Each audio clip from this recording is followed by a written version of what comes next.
Nora secret റൂമിൽ ഇരുന്നുകൊണ്ട് വീടിനകത്ത് എന്താണ് നടക്കുന്നതെന്ന് കറക്റ്റായിട്ട് കണ്ടു. പണപ്പെട്ടിയുടെ ഡിസ്കഷൻസ്, ആർക്ക് എടുക്കണം, ആരൊക്കെ എടുക്കാൻ സാധ്യതയുണ്ട്, എത്രയൊക്കെ വെക്കും, പലരും ഡിസ്കസ് ചെയ്യുന്ന സംഭവങ്ങളൊക്കെ കണ്ടു നോറയെ തിരിച്ചിപ്പോൾ ലൈവിൽ വീടിനകത്തോട്ട് കയറ്റി വിട്ടു. പക്ഷെ ആർക്കും ഒരു സന്തോഷവും ഇല്ല. അത് നോറയെ സംബന്ധിച്ചിടത്തോളം നോറയ്ക്ക് ഭയങ്കര ഒരു ഫീൽ അന്നേരം ഉണ്ടായിട്ടുണ്ടാകും. കാരണം നോറ വന്നപ്പം നോറയുടെ മുഖത്ത് നോക്കി എല്ലാവരും പറയുന്നുണ്ട് നന്ദന വന്നാൽ മതിയായിരുന്നു, ഈ നോറ എന്തിനാ. അപ്പം അത് കേൾക്കുന്നൊരു ഫീലാവുന്ന വേറെയാണ്. അപ്പം അത് കണ്ടപ്പോൾ ചെറിയൊരു പാവം തോന്നി. കാരണം ഒരു മനുഷ്യൻ ഒരു വില കൊടുക്കുന്നില്ല. ആ എവിക്റ്റായി പോയ സമയത്തുള്ള ഒരു ഇതല്ല, തിരിച്ച് കയറി വന്ന് നിന്ന് പുഴുക്കുന്ന ഒരു അവസ്ഥയിലാണ് നോറ ഇന്ന് കാണപ്പെട്ടത്. സത്യം ലൈവിൽ നടന്ന കുറച്ച് സംഭവങ്ങളുണ്ട്. ബിഗ് ബോസിൻ്റെ ഈ പ്ലാൻ പാളുവോ? നോറ തിരിച്ചു വന്നിട്ട് കുറച്ച് കാര്യമൊക്കെ ചെറുതായിട്ട് പറയുന്നുണ്ട്. ഫയറൊന്നും ആവാൻ ഇനി സമയമില്ല, അത് അഭിഷേക് പറയുന്നുണ്ട്. എന്താണ് ഇപ്പം ലൈവിൽ നടന്നുകൊണ്ടിരിക്കുന്നത്? നോറ വന്നിരിക്കുകയാണ്, ലൈവ് അപ്ഡേറ്റ്സ് പറയാം. Welcome back to Ansif moonlight media. I'm Ansif. Video ആദ്യമായിട്ട് കാണുന്നവർ ചാനൽ സബ്സ്ക്രൈബ് ചെയ്യണം, ലൈക്ക് ചെയ്യണം, ഷെയർ ചെയ്യണം, കമൻറ്റ് എന്തായാലും ചെയ്യണം. അതുപോലെ തന്നെ ഇതുപോലത്തെ എക്സ്ക്ലൂസീവ് അപ്ഡേറ്റ്സിനായിട്ട് ചാനൽ ഇപ്പം തന്നെ ഫോളോ ചെയ്യാൻ വേണം. അപ്പോൾ നോറ ആക്ടിവിറ്റി ഏരിയയിൽ ഇരിക്കുകയാണ്. പഴയ സീസൺ പോലുള്ള ഒരു ആധികാരികമായിട്ടുള്ള ഒരു സീക്രട്ട് റൂമൊന്നും അല്ല. ഒരു സോഫയും ടി വിയും ഹെഡ്ഫോണും ഒക്കെ ഉണ്ട്. അവിടെ ആഹാരം കഴിക്കാനുള്ള സാധനങ്ങളൊക്കെ ഉണ്ട്. അപ്പോൾ നോറ ആഹാരമൊക്കെ കഴിച്ചുകൊണ്ട് ഹെഡ്ഫോൺ വെച്ച് ടി വി എന്താണ് വീട്ടിൽ നടക്കുന്നതെന്ന് കേൾക്കുവാണ്. പ്ലാനിങ് ആണ് വീട്ടിനകത്ത് നടക്കുന്നത്. സായിയും അഭിഷേകും കൂടെ ഇരുന്നിട്ടുള്ള പണപ്പെട്ടിയുടെ പ്ലാനിങ് ആണ്. സായിയും സിജോയും കൂടെ ആയിട്ടുള്ള പ്ലാനിങ് ഉണ്ട്. അപ്പോൾ ഇതിൽ നിന്ന് നമുക്ക് മനസ്സിലാക്കാൻ പറ്റുന്നത് സായി പറഞ്ഞ കണക്ക് സായിക്ക് പണപ്പെട്ടി എടുക്കാൻ പ്ലാൻ ഉണ്ട്. പക്ഷേ ഇവിടെ വേറെ ആർക്കെങ്കിലും അത്രയ്ക്ക് പണത്തിന് അത്യാവശ്യമാണെങ്കിൽ വിട്ടുകൊടുക്കും. പണപ്പെട്ടി വെച്ച് കഴിഞ്ഞാൽ എല്ലാവരും കൂടെ ഒരു ഡിസ്കഷൻ വരും എന്നുള്ള കാര്യം ഉറപ്പാണ്. അതിനകത്ത് ഏറ്റവും കൂടുതൽ പണത്തിന് ആവശ്യമുള്ള ആർക്കാണോ അവർ പണം എടുക്കും എന്നുള്ള ഒരു ലെവലാണ്. അപ്പോൾ ഋഷിക്ക് ആവശ്യമുണ്ട്, ഋഷിക്ക് വീടില്ല, ആ ഒരു ലെവലിലൊരു സംസാരം വരികയും പിന്നീട് സായി പോയിരുന്ന് ഋഷിനോട് നീ എടുക്കുമോ, അഭിഷേക് നീ എടുക്കുമ്പോൾ ഇല്ല എന്നുള്ള ഒരു ലെവലാണ് സംസാരിക്കുന്നത്. അപ്പോൾ അഭിഷേക് എന്തായാലും പണപ്പെട്ടി എടുക്കില്ല എന്നൊരു തീരുമാനത്തിലാണ് നിൽക്കുന്നത്.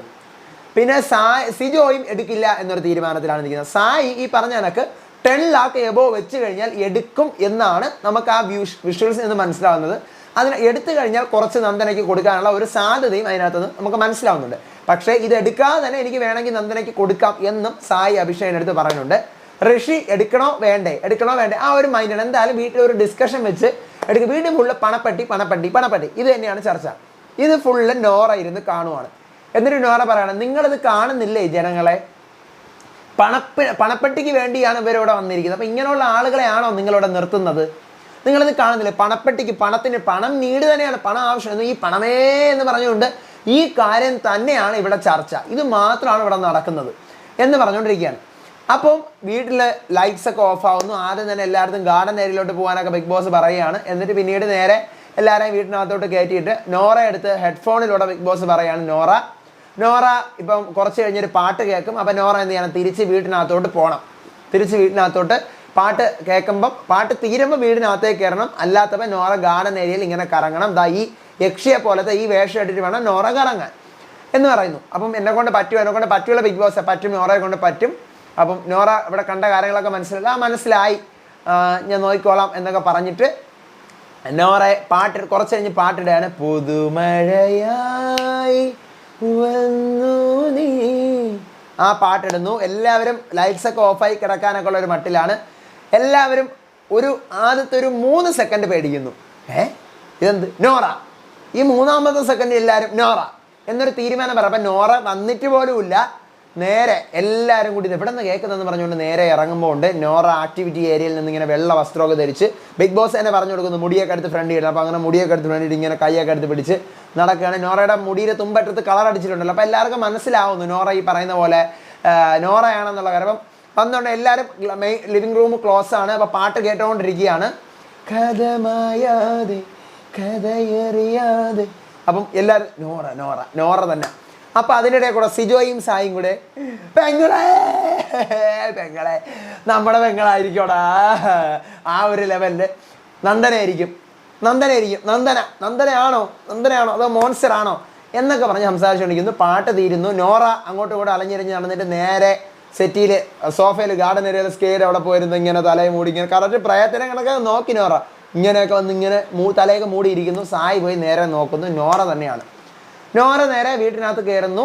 ഒരു മനുഷ്യർക്ക് ഒരു സന്തോഷമില്ല നോറ വന്നതിൽ. ഇതിപ്പോൾ ഞാനൊരു റിവ്യൂവർ എന്നുള്ള നിലയ്ക്ക് പറയുന്നതാണ്, അല്ലാതെ നോറയുടെ PR അങ്ങനെ ഒന്നുമല്ല. എനിക്ക് തോന്നിയ ഒരു സംഭവം, ഇപ്പം ഞാനിപ്പോൾ ആ വീട്ടിലുണ്ടായിട്ട് ഞാൻ ഔട്ടായിട്ട് എന്നെ കൊണ്ട് സീക്രട്ട് റൂമിൽ എടുത്തിട്ട് ഞാൻ ആ വീട്ടിൽ കയറി വരുമ്പോൾ എനിക്ക് പട്ടി വില തന്നു കഴിഞ്ഞാൽ എന്തായിരിക്കും എൻ്റെ അവസ്ഥ, എന്തായിരിക്കും നിങ്ങളുടെ അവസ്ഥ? പുറത്ത് നമ്മൾ കാണുന്നു, നോറ നെഗറ്റീവ് എന്ന് പറയുന്നവരുണ്ടാവാം, പോസിറ്റീവ് എന്ന് പറയുന്നവരുണ്ടാവാം, ഞാൻ എന്നെ പോലെ റിവ്യൂ പറയുന്നവരുണ്ടാവാം. അപ്പം അതൊക്കെ എന്തോ ആയിക്കോട്ടെ, പക്ഷെ അകത്ത് നമുക്ക് അവിടെ നിൽക്കുന്ന ഒരാൾക്ക് ബാക്കി 7 പേരും അല്ലെങ്കിൽ അവിടെയുള്ള 9 പേരും വില തരാതിരിക്കുമ്പോൾ ഒരു അവസ്ഥ ഉണ്ട്. അത് ഭയങ്കര കഠിനമാണ്. നോറ വന്നിട്ട് പറയുന്നുണ്ട്, ഞാനിവിടെ വന്നിട്ട് ഒരു മനുഷ്യർക്ക് ഒരു സന്തോഷം ഞാൻ കണ്ടില്ല. അത് ഭയങ്കര ഒരു അവസ്ഥയാണ്. മിക്കവാറും നോറ അതിൻ്റെ പേരിൽ ഇരുന്ന് കുറച്ച് നേരം കഴിഞ്ഞ് കരയാൻ ചാൻസ് ഉണ്ട്. ഈ പറഞ്ഞ കണക്ക് ഇതിനകത്തൊരു ലൂപ്പ് ഹോള് കിടക്കുന്നത് എന്താണെന്ന് വെച്ച് കഴിഞ്ഞാൽ, നോറ ഈ വീട്ടിലെ പണപ്പെട്ടി സീൻസ് കണ്ടിട്ടാണ് വന്നത്. എന്നിട്ട് നോറ അവിടെ ഇരുന്നുകൊണ്ട് തന്നെ പണപ്പെട്ടിയെക്കുറിച്ച് സംസാരിക്കുന്നുണ്ട്. പണപ്പെട്ടി എടുക്കാൻ വേണ്ടി ഇവിടെ വന്ന് നിൽക്കുന്നവരാണോ ഇവരെയൊക്കെ എന്തിനാണ് ജനങ്ങളെ നിങ്ങളിവിടെ പിടിച്ചു നിർത്തിയിരിക്കുന്നതെന്ന് ചോദിക്കുന്നുണ്ട്. അങ്ങനെ ഒരു സ്റ്റേറ്റ്മെൻറ്റ് പറഞ്ഞ നോറ, ഞാൻ ഇന്നലെ പറഞ്ഞതുപോലെ നോറയെ സീക്രട്ട് റൂമിലാക്കുമ്പോൾ നോറയ്ക്ക് ഒരു ബോധം വരും, എനിക്കാണ് വോട്ട് കുറവ്, അപ്പം ഞാൻ പോകേണ്ടവളാണ്, എനിക്കിനി അപ്പം എന്നെ തിരിച്ച് വീട്ടിൽ കയറ്റം, എനിക്ക് ഒരാഴ്ചയും കൂടി കളിക്കാൻ സമയം കിട്ടും, അതിനിടയിൽ വെച്ച് ഗെയിം മാറ്റിയില്ലെന്നുണ്ടെങ്കിൽ ഞാൻ ഔട്ടാകും എന്ന് നോറയ്ക്ക് ഒരു ചിന്ത ഉണ്ടാകുമെങ്കിൽ സ്വാഭാവികമായിട്ട് എന്നെയാണ് ഇപ്പോൾ പിടിച്ച് സീക്രട്ട് റൂമിൽ ഇട്ടെങ്കിൽ ഞാൻ ഉറപ്പായിട്ടും ചിന്തിക്കും. കാരണം സപ്പോർട്ട് കുറവുള്ള ഒരാളെ അവർ പിടിച്ച് സീക്രട്ട് റൂമിൽ ഇടത്തുള്ളൂ. അപ്പം അങ്ങനെ നോറ ചിന്തിച്ചു കഴിഞ്ഞാൽ നോറയ്ക്ക് പണപ്പെട്ടി money bag is the best option. പക്ഷേ ഇനി നോറയ്ക്ക് മണി ബാഗ് എടുക്കാൻ പറ്റത്തില്ല. എങ്കിൽ നോറയുടെ ഡബിൾ സ്റ്റാൻഡ് ആണെന്ന് പറഞ്ഞത് വെളിയിൽ വരും. കാരണം ഇതേ നോറ ഇപ്പം കൺഫെഷൻ റൂമിൽ ഇരുന്നിട്ട് ഇവരൊക്കെ പണപ്പെട്ടിക്ക് വേണ്ടിയിട്ടാണോ വന്നത് എന്നൊരു ഡയലോഗ് പറയുന്നത്. അപ്പം അതേ നോറയ്ക്ക് പിന്നീട് ബുദ്ധി ഉദിച്ചാൽ പോലും പണപ്പെട്ടി എടുക്കുക എന്നൊരു ലക്ഷ്യത്തിലേക്ക് പോകാൻ പറ്റത്തില്ല. കാരണം ഇനി നോറ പണപ്പെട്ടി എടുത്തു കഴിഞ്ഞാൽ നോറയ്ക്ക് നേരെ ക്വസ്റ്റ്യൻ വരും. ഞാൻ ഉൾപ്പെടെ, നമ്മൾ ഉൾപ്പെടെയുള്ള സമൂഹം മുഴുവൻ ചോദിക്കും, ഇതേ നോറ അല്ലേ കൺഫെഷൻ റൂമിൽ ഇരുന്നുകൊണ്ട് പറഞ്ഞു? അല്ലെങ്കിൽ നോറ വെല്ലായിട്ട് പണപ്പെട്ടി എടുക്കുന്നതിന് മുന്നേ ഈ സാധനം എക്സ്പ്ലെയിൻ ചെയ്യണം. സീക്രട്ട് റൂമിൽ ഞാൻ പോയി, എനിക്ക് സപ്പോർട്ട് കുറവായിരിക്കാം, എന്നെ അവിടെ ഇരുത്തിയത് കൊണ്ടായിരിക്കാം, അപ്പം ഞാൻ തിരിച്ചു വന്നു, അപ്പം ഞാനിവിടെ നിൽക്കുന്നതിൽ അർത്ഥമില്ല, ഞാൻ അടുത്ത ആഴ്ചയാൽ ഔട്ടാവുമായിരിക്കാം, അപ്പം ഞാൻ ഈ പണപ്പെട്ടി എടുക്കുന്നതാണ് ബെസ്റ്റ് ഓപ്ഷൻ എന്നൊരു ക്ലാരിഫിക്കേഷൻ, ഒരു എക്സ്പ്ലനേഷൻ കൊടുത്തിട്ട് നോറ പണപ്പെട്ടി എടുത്തു കഴിഞ്ഞാൽ നോറയുടെ വിജയമാണത്. ഇല്ലാന്നുണ്ടെങ്കിൽ മൂക്കും കുത്തി താഴെ വീഴും. അത് നോറയ്ക്ക് വെളിയിൽ ഇറങ്ങി കഴിഞ്ഞാൽ സൈബർ അറ്റാക്ക് കൊണ്ട് ഇരിക്കാൻ പറ്റത്തില്ല. അങ്ങനെ ഒരു സംഭവം ഇതിനകത്തുണ്ട്. പക്ഷേ ഇതിനകത്ത് വന്നപ്പോൾ ഇവരെല്ലാവരും സായിയും സിജോയും ഒക്കെ നന്ദന എവിടെ എന്നിട്ട് സിജോ അതിനകത്ത് എടുത്ത് പറയുന്നുണ്ട്, ഈ നോറയെ പറഞ്ഞു വിട്ടിട്ട് നമ്മുടെ നന്ദനെ തിരിച്ച് കൊണ്ടുപോകാം ബിഗ് ബോസ്. അപ്പോൾ അതൊക്കെ നോറ കേട്ടോണ്ടിരിക്കുകയാണ്. അപ്പം എനിക്കൊരു പാവം തോന്നി. കാരണം അവിടെ മുഖത്ത് നോക്കി സിജോ, സായി, എല്ലാ അർജുൻ, ഋഷി ഇവരൊക്കെ പറയണ്ടായിരുന്നു. അപ്പോൾ ജിൻഡോ ഒന്നും മിണ്ടിയില്ല. ജിൻഡോ ആ സമയത്ത് ഒന്നും മിണ്ടിയില്ല. എനിക്കറിയാം പുറത്ത് പോയതിൻ്റെ വേദന എനിക്കറിയാം. എന്നെ പുറത്താക്കിയതാണ്, അവിടെ ലാലേട്ടൻ്റെ TV ഉണ്ടായിരുന്നല്ലേ, ഇന്ന സാധനങ്ങൾ. അപ്പം ജിൻഡോയും ഗബ്രിയും കൂടെ നാളെ വെളിയിലാക്കിയപ്പോൾ സംഭവമല്ല ജിൻഡോ പറയണം. അപ്പം നോറ പറയണം, ഞാൻ ഫൂട്ടേജ് കണ്ടിട്ടാണ് വന്നത് നോറ പറയുന്നുണ്ട്, ഞാൻ കണ്ടു. അപ്പം അഭിഷേക് പറയണം, ഇനിയിപ്പോൾ എന്തൊരു കാണാം, ഇനി ഇവിടെ വല്ല മാറ്റാൻ പറ്റുമോ, ഇനി കുറച്ച് 2 ആഴ്ചയും കൂടെ അല്ലേ ഉള്ളൂ. അപ്പം നോറ പറയണം, ഈ 2-3 മണിക്കൂർ കൊണ്ട് കാണേണ്ടതൊക്കെ ഞാൻ കണ്ടു, അത്യാവശ്യത്തിനുള്ളതൊക്കെ കിട്ടിയിട്ടുണ്ടെന്ന് നോറ പറയുന്നുണ്ട്. നോക്കാം, നമുക്ക് ഭയങ്കര വലിയൊരു മാറ്റമൊന്നും വരത്തില്ലെങ്കിൽ നോറയ്ക്ക് ഈ പറയുന്ന എല്ലാവരുടെയും ഐഡിയാസ് മനസ്സിലായി. അപ്പോൾ ഇനി നോറ അതിന് അഗെയിൻസ്റ്റ് ഐഡിയാസ് എന്ന് പറഞ്ഞാൽ പണപ്പെട്ടി ഇഷ്യൂ മാത്രമേ ആ ടൈമിൽ സംസാരിച്ചിട്ടുള്ളൂ. അതെല്ലാം കത്തിയിട്ടുണ്ട്. നമുക്ക് നോക്കാം ഇനി എന്താകും എന്നുള്ളത്. പ്രത്യേകിച്ച് വലുതായിട്ടൊരു സംഭവം നടക്കാൻ പോകുന്നില്ല. പക്ഷേ നോറ കയറിയതും വീട്ടുകാർ അംഗീകരിക്കാത്ത ബിഗ് ബോസിൻ്റെ ഐഡിയ ചീറ്റിപ്പോയി. ബിഗ് ബോസിൻ്റെ ഐഡിയ സത്യം പറഞ്ഞു കഴിഞ്ഞാൽ ചീറ്റിപ്പോയി. നോറയെ കൊണ്ടുവന്നൊരു ട്വിസ്റ്റ്, കാരണം ട്വിസ്റ്റൊക്കെ തുടക്കത്തിലേ പൊളിഞ്ഞു പോയി സാധനം. പക്ഷേ നോറയ്ക്ക് ഇനി മാറ്റം കൊണ്ടുവരാൻ പറ്റുമോ നമുക്ക് നോക്കാം. മാറൂല, എന്നാലും നമുക്കൊരു പ്രതീക്ഷ അവിടെ വെച്ചിരിക്കാം.